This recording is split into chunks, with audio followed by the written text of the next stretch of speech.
కాబట్టి రావాలనుకున్న వాళ్ళకి ఎవరు కూడా ఎటువంటి ఇబ్బందులు లేకుండా ఉండే విధంగా చేసినారు. అయితే ప్రజల్లో ఒక అద్భుతమైన ఉత్సాహం కనబడుతూ ఉంది. వాస్తవానికి అది మేము బీఆర్ఎస్ పార్టీ రజతోత్సవ సభగా నిర్వహించాలని చెప్పి మా అధ్యక్షులు కేసీఆర్ గారు నిర్ణయం తీసుకొని చేస్తున్న సందర్భంలో ప్రజలు దాన్ని ఒక రకంగా కాంగ్రెస్ వ్యతిరేక సభగా పార్టీ ప్రభుత్వ దుర్మార్గాలకు వ్యతిరేక సభగా ప్రజలు మార్చుకుంటున్నారు, దాన్ని మలుచుకుంటున్నారు. కాంగ్రెస్ పార్టీకి ఏదైతే ఓటేసి మేము అధికారంలో తెచ్చినామని భావించినరో అటువంటి వాళ్ళు ఇంకెక్కువ కసితోని మేము తప్పు చేసినాం, కేసీఆర్ను దూరం చేసుకొని కేసీఆర్ నుంచి విడిపోయి మేము ఆగమైపోయినాం, కాంగ్రెస్ మాటలు నమ్మి అని చెప్పి భావిస్తున్న వాళ్ళు ఎవరైతున్నారో వాళ్ళు ఎక్కువగా ఈ సభకు కథ రావడానికి, స్వచ్ఛందంగా రావడానికి సిద్ధపడుతున్నారు. అనేక చోట్ల మాకు సమాచారం కూడా ఇస్తున్నారు. సార్ మేమే వస్తాం, స్వచ్ఛందంగా వస్తామని చెప్పి అది నెమ్మదిగా అసలు గ్రామాలలో ఒక పండగ వాతావరణాన్ని సృష్టిస్తూ ఉంది. ఏ రాజకీయ పార్టీకి కూడా ఎటువంటి ఆదరణ రాలేదు గతంలో. వాస్తవానికి ఈ దేశంలో అనేక రాజకీయ పార్టీలు ఉన్నాయి, మేమే కొత్త వాళ్ళం, మాకంటే పాతయి 40-50 ఏళ్ళ ఇండస్ట్రీ, 70 ఏళ్ళ ఇండస్ట్రీ, మేము 140 ఏళ్ళ ఇండస్ట్రీ అని చెప్పుకుంటున్న పార్టీలు చాలా ఉన్నాయి. చాలా పార్టీలు చాలా సభలు చేసుకున్నాయి. కానీ ఏ పార్టీ సభ కూడా ప్రజల్లో చర్చకు దారి తీయలేదు. కానీ ఒక బీఆర్ఎస్ పార్టీ, కేసీఆర్ గారి పార్టీ నిర్వహిస్తున్న సభకే ఆ ఆదరణ వస్తూ ఉంది. గత చరిత్ర చూసుకున్నప్పుడు కూడా మేము పెట్టిన సభలే ఇప్పటి వరకు భారతదేశంలో రికార్డుగా ఉన్నాయి.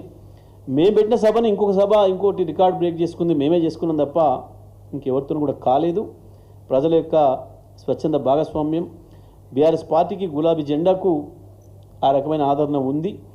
గతంలో సభ్యత్వ నమోదు సందర్భంలో చూసినప్పుడు కూడా మా పార్టీ సభ్యత్వం కావాలని చెప్పి ప్రజలు వచ్చి ఇళ్లలో అడిగి, గులాబీ జెండా కప్పుకున్న వాళ్ళు కనబడితే అడిగి నాకు సభ్యత్వం కావాలని చెప్పి తీసుకున్న సందర్భాన్ని చూసినాం. రోడ్డు పైన బెంచి కుర్చేసుకొని కూర్చుంటే సీరియల్లో నిలబడి సినిమా టికెట్లకు వచ్చినట్టుగా నిలబడి సభ్యత్వం తీసుకున్న సందర్భం కూడా ఒక టీఆర్ఎస్ పార్టీకే సొంతం. మరి ఆ పద్ధతుల్లో ప్రజల్లో ఆదరణ వస్తుంది. ఇవాళ చర్చ, గ్రామాలలో చర్చ బ్రహ్మాండంగా జరుగుతూ ఉంది.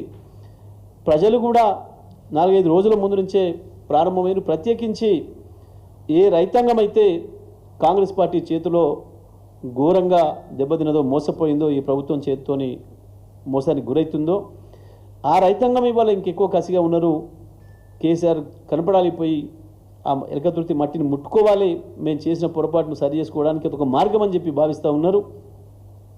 అందుకే ఇవాళ ఎడ్ల బండ్లతోనే 4 రోజుల క్రితమే ప్రారంభమై వాళ్ళు ఎటువంటి ఇబ్బందులు వచ్చినా తట్టుకొని బ్రహ్మాండంగా ముందుకు పోతూ ఉన్నారు. ఎట్టి బస్సులో సభ ప్రాంగణాన్ని చేరుకొని తీరాలి అని చెప్పి పట్టుదల కనబడుతూ ఉంది.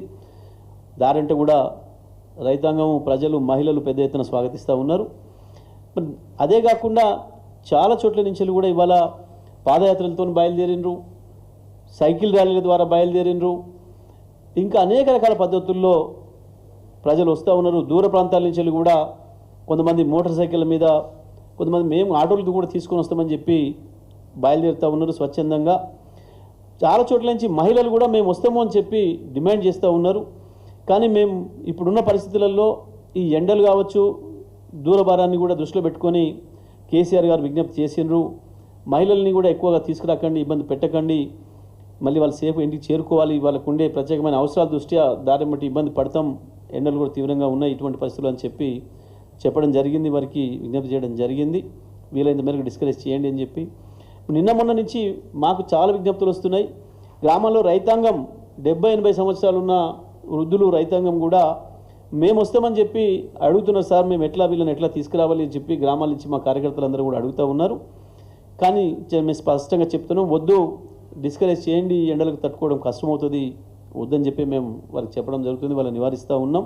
ఎటువంటి ఇబ్బందులు జరగకుండా ఉండాలి, అందరూ కూడా సేఫ్గా వెళ్ళి రావాలి. కాబట్టి వాస్తవమే ఉత్సాహం ఉంది అందరికీ. కేసీఆర్ గారిని చూడాలి, కేసీఆర్ గారి మాటలు వినాలి, ప్రత్యక్షంగా ఆ సభకు వెళ్ళి రావాలి. అన్నిటికి మించి ఈ సభలో మేము పాల్గొనాలి, మేము భాగస్వాములు కావాలి అన్న భావన, ఆ ప్రేమ, ఉత్సాహం ప్రజల్లో కనబడుతుంది పెద్ద ఎత్తున. తెలంగాణ వ్యాప్తంగా ప్రతి గ్రామంలో ఈ జిల్లా ఆ జిల్లా అని తేడా లేదు, ఈ తాలూకా ఆ తాలూకా అని లేదు, ప్రతి చోటు నుంచి కూడా ఆ భావన కనబడుతూ ఉంది. కానీ ఇవాళ సరే పాపం కొంతమందికి ఏదో కన్ఫ్యూజన్స్ ఉన్నాయి, ఆగమాగం అవుతున్నారు. ఏ పార్టీ ఏ సభ పెట్టుకున్నా ఇంకొక పార్టీ దానిపైన జనరల్గా విమర్శలు చేయదు, మాట్లాడదు. కానీ చాలా ఆశ్చర్యంగా ఏది చేసినా టీఆర్ఎస్ వైపు బీఆర్ఎస్ వైపే పాపం అందరి చూపు కనబడుతూ ఉంటుంది. మిగతా పార్టీలేదు కూడా సభలు జరుపుకుంటున్నాయి. కాంగ్రెస్ పార్టీ మొన్న ఒకటి ఏదో రాజస్థాన్లో చేసినట్టుంది, మళ్ళీ ఇవాళ నిన్న ఇవాళ హైదరాబాద్ కూడా చేస్తున్నట్టుంది. కానీ ఎవడు పట్టించుకుంటున్నాడు? మేమేం అడగలేదే, మీరు ఎందుకు చేస్తున్నారు ఇక్కడ హైదరాబాద్లో మేము ఎప్పుడు అడగలేదే. వాళ్ళ సభను ఎందుకు పెట్టుకున్నారు, గాడెందుకు పెట్టుకున్నారు, గీడెందుకు పెట్టుకున్నారు కూడా మేము ఎప్పుడు అడగలేదు. పాపం వాళ్ళకు తోడు బీజేపీ కూడా పాపం ఎందుకో వాళ్ళకు చాలా దుగ్ధ కనబడతా ఉంది. అసలు మీకెందుకు ఓడేం టీఆర్ఎస్ఆ బీఆర్ఎస్ఆ అంటాడు? నీకెందుకురా భయ్ అనుమానము? టీఆర్ఎస్ఆ బీఆర్ఎస్ఆ, గులాబీ జెండా కేసీఆర్. కేసీఆర్ సభకు వస్తున్నారు ప్రజలు, కేసీఆర్ సభకు